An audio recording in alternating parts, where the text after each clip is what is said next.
A fire in Gresham hurt 3 firefighters, and we now know 2 of them are home recovering, but the other suffered far more serious injuries. The city of Gresham just identified him as Spencer Tejedas.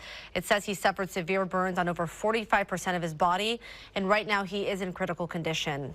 Meanwhile, investigators say it was an unattended candle that caused that fire. Fox 12's Deborah Gill is in Gresham with more.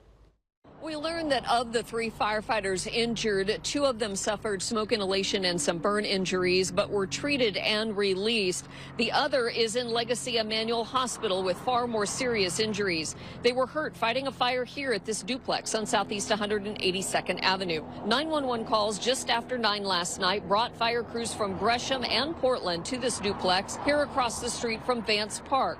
Gresham Fire says when their crews arrived, they were told there might be victims inside, so they went in to search, but they had to quickly retreat because the conditions became too dangerous.